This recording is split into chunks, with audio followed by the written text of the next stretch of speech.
Gente, não teremos mais Fernando Alonso a partir do ano que vem na Fórmula 1. Eu estava aqui dando uma olhada nas minhas coisas aqui em casa, em São Paulo.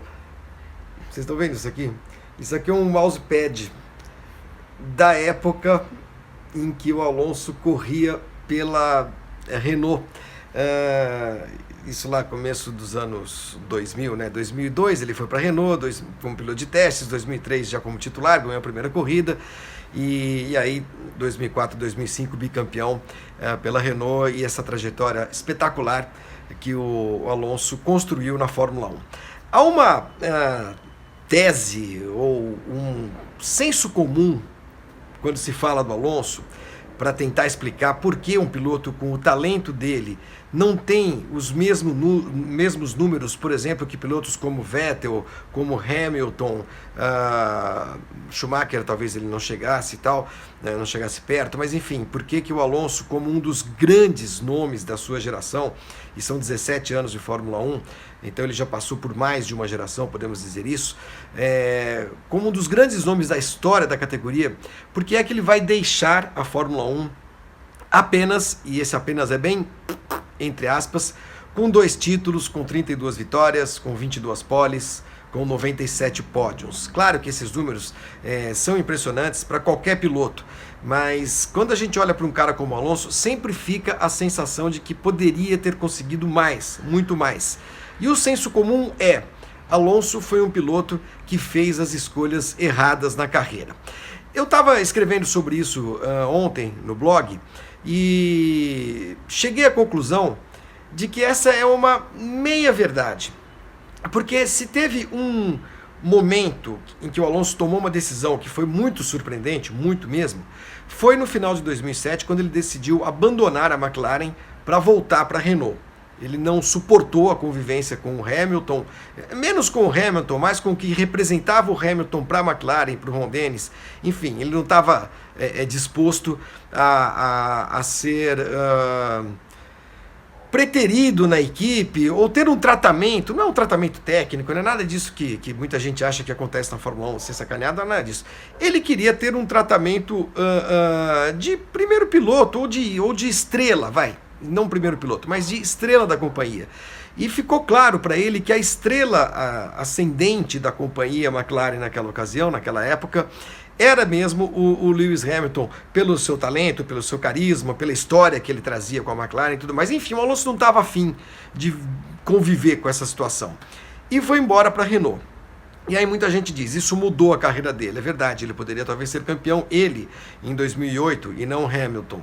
E isso poderia ter mudado os rumos da carreira dele, quem sabe, nos anos seguintes, ir parar na Red Bull e não na Ferrari, ou ir parar na Mercedes mais para frente, já com um peso de mais 1 ou 2 títulos. Não se sabe, é impossível saber. Agora, de 2007 para 2008, hoje, olhando para trás, é fácil a gente dizer, pô, foi um erro, né? Porque a Renault não voltaria a ser uma equipe grande. As equipes grandes a partir dali foram quem?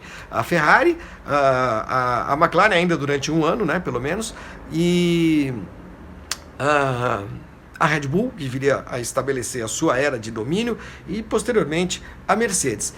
Mas nesses anos todos, a Ferrari esteve na briga e o Alonso acabou indo correr na Ferrari, né? E tanto que ele teve 3 vice-campeonatos pela equipe italiana, que ele defendeu com muita paixão, com muita garra, né? Só não foi campeão pela Ferrari porque no período em que ele esteve na Ferrari, nós vivemos na Fórmula 1 2 períodos, 2 eras hegemônicas de 2 equipes diferentes. Só dava para ser campeão na Red Bull, de 2010 a 2013, ou na Mercedes, de 2014 para cá, né? E ele não teve chance de correr em nenhuma dessas 2 equipes. E essa impossibilidade de defender Mercedes e Red Bull, eu não sei se a gente pode condicionar aquela escolha lá atrás, no final de 2007, de deixar a McLaren. É impossível dizer isso. Se a gente olhar para a Fórmula 1 naquela época, depois que ele foi bicampeão em 2005 e 2006, nos anos seguintes nós tivemos mais 3 equipes sendo campeãs. Nós não tivemos mais era hegemônica, ou tão imediatamente, como havia sido a da Ferrari com o Schumacher, interrompida pelo próprio Alonso, né? Em 2007 deu Ferrari com Raikkonen, 2008 deu, e o Alonso lutou pelo título, quer dizer, ele estava na equipe certa. 2008 deu McLaren, aí ele bobeou, a gente pode dizer isso. 2009 deu Brown, né? E aí em 2010 que começou o período de hegemonia da Red Bull. E àquela altura, a Fórmula 1 estava mudando, né? Como ele mesmo, Alonso, sempre percebeu, sempre diagnosticou nas suas muitas críticas às mudanças de regulamento ou de conceitos aplicados à Fórmula 1, princípios esportivos e técnicos que para ele acabariam desovando nisso que a gente está vendo hoje, né? Que é uma hegemonia. Hegemonias a gente viu muitas vezes na Fórmula 1, mas é uma hegemonia que parece não ter data para acabar, né? Que é essa hegemonia da Mercedes desde que começou a era híbrida na categoria. Não tem adversário, quer dizer, a Ferrari luta, mas por mais que se esforce, né? E a gente viu esse esforço principalmente no ano passado com o Vettel e está vendo esse ano, por mais que se esforce, chega um momento que não tem força para reagir e para derrotar a Mercedes, que é o que eu acho que vai acabar acontecendo nesse ano. Então eu não sei se as escolhas do Alonso foram tão erradas assim. Ir para a McLaren depois que ele saiu da Ferrari. Ok, óbvio que, a gente olhando agora, óbvio que foi um erro. Mas quando a McLaren fechou com a Honda, quais eram os prognósticos? Quais eram as previsões? Quais eram as esperanças, pelo menos? Pô, reviver a McLaren, Honda, por que não? A Honda com toda a sua história, quem sabe? Né? Ele já tinha ficado 5 anos na Ferrari, 5 anos. E para a Mercedes e para a Red Bull ele não iria, ele nunca foi cogitado para essas equipes, porque uma tinha o Vettel e a outra tinha o Hamilton. Ninguém precisava de um Alonso, né? Cada uma já tinha descoberto o seu próprio Alonso. Então, ele fez essa aposta na McLaren, até porque talvez não houvesse outra aposta a fazer, né? Foi correr na McLaren, onde podia ser que alguma coisa acontecesse. Não aconteceu. E não aconteceu para ninguém, na verdade. Não aconteceu para piloto nenhum, de equipe nenhuma, depois que a Mercedes começou a fazer o que está fazendo. Então, é discutível essa assertiva ou essa afirmação de que o Alonso fez escolhas erradas. Ele fez escolhas.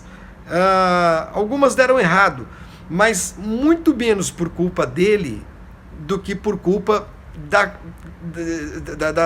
do contexto geral, detesto usar contexto, das conjecturas, das circunstâncias e dos caminhos, dos rumos que a Fórmula 1 acabou seguindo, né, a partir dessa mudança de regulamento para os motores híbridos e também desde aquele período de grande força da Red Bull, que teve um cara que enfrentou, que bateu de frente, que foi justamente o Alonso, como eu disse, 3 vezes vice-campeão no período em que ele esteve na Ferrari. Foram 5 anos de Ferrari. O cara 3 vezes vice-campeão, pô, vou mudar, cara, vou mudar, não dá mais. E ele tentou e deu errado esse período de McLaren. Mas repito, ele não teria outra aposta a fazer, né? Se ele tivesse a chance de correr na Mercedes, ok, mas ele teve? Não teve. Então o Alonso deixa a Fórmula 1 com esse carimbo, né, de que fez escolhas erradas, quando na verdade algumas coisas deram errado para ele, né?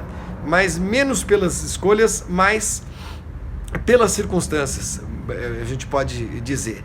Isso à parte, os últimos anos dele, inclusive, na McLaren, foram divertidíssimos, além de espetaculares na própria pilotagem, especialmente no ano passado. Esse ano, o ano passado era um carro um motor muito ruim, mas um carro quase bom, e ele conseguiu fazer coisas muito legais com o carro da McLaren. E a gente vê ele dirigindo, a gente vê a garra do cara, a gente vê a dedicação, a entrega do Alonso.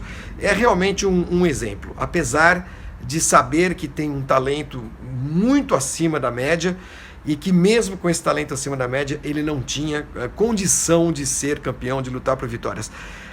Mal comparando um pouco do que o Senna viveu, principalmente em 93, vai 92, 93, né? Aquela coisa de saber que é bom, saber que tem condições de ser campeão, com o melhor carro, obviamente, mas que com o carro que está na mão, não tem chance de fazer quase nada. O Senna ainda ganhou 5 corridas de McLaren em 93 e tal, mas também não foi campeão. E o Alonso não tem mais essa perspectiva. A verdade é essa, né? Com 37 anos de idade, o que vai acontecer na Fórmula 1 nos próximos 2 ou 3 anos? Vai continuar sendo uma Fórmula 1 de domínio da Mercedes. Não me parece haver outra perspectiva. quem pode arranhar essa hegemonia é a Ferrari, por onde ele já passou e onde não há mais espaço para ele. O espaço hoje na Ferrari é de outro cara que chama Sebastian Vettel. Então, acho que ele acabou chegando a essa conclusão, que eu até cito uma frase de um cineasta francês, Jean Cocteau, né, que é aquela frase famosa, sem saber que era impossível, ele foi lá e fez. O Alonso sabe que é impossível, então ele resolveu que ele não vai fazer mais, ele não vai lá e nem vai fazer mais. Ele está em outra, ele se apaixonou pela Indy no ano passado, principalmente por Indianápolis, não sei se pela categoria, a gente vai ter que discutir isso ainda, e se apaixonou por Le Mans, pela grandiosidade daquele evento, daquela corrida. Foi lá, ganhou Le Mans, ok, foi tranquilo, mas enfim, ganhou. E é possível que ele acabe indo para os Estados Unidos. Indianápolis, com certeza, ele vai tentar, com certeza. E pode ser que para essa tentativa ele se veja comprometido a disputar um campeonato inteiro. Pode ser que isso aconteça, não se sabe ainda.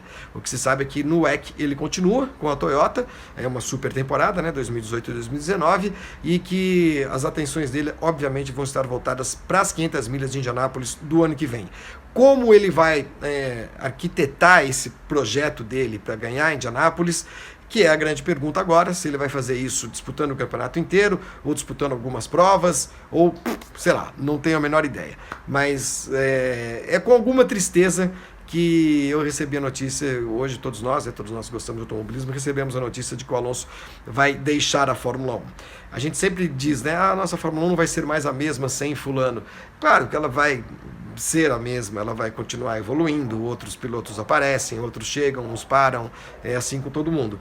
Mas dá uma sensação, a gente fica com uma sensação de desperdício, porque é um cara que, apesar dos 37 anos, não é nenhum garoto, mas é um cara que está em plena forma física e técnica. A gente percebe isso na sua pilotagem, nos seus treinos de classificação, nos seus diálogos com a equipe e tudo mais. É um cara que está em plena forma, está no auge da sua forma, e mesmo assim se vê impossibilidade de lutar por vitórias, pelo menos por vitórias, e isso acabou com a sua motivação para ficar na Fórmula 1. É uma pena, mas para onde quer que vá o Alonso, que ele seja muito feliz, que consiga as vitórias que ele está buscando, e eu tenho certeza que todo mundo que gosta, que ama automobilismo, vai segui-lo onde quer que ele esteja, porque é um bálsamo para os olhos ver pilotos como o Fernando Alonso dirigindo qualquer coisa.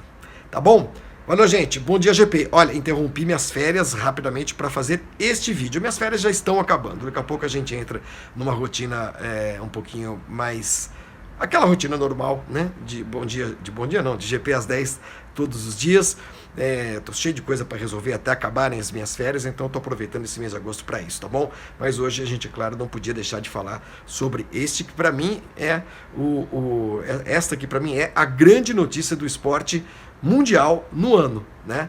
Mais do que Copa do Mundo, Neymar, França campeã, não sei o quê. Eu sei, claro, a gente está olhando um pouco para o nosso riacho, né, da nossa aldeia, que é o automobilismo, mas eu realmente considero que a aposentadoria da Fórmula 1, né, de um piloto como Fernando Alonso, é uma notícia de uma enorme dimensão, tá bom? Valeu, gente, um bom dia para todo mundo e até a próxima.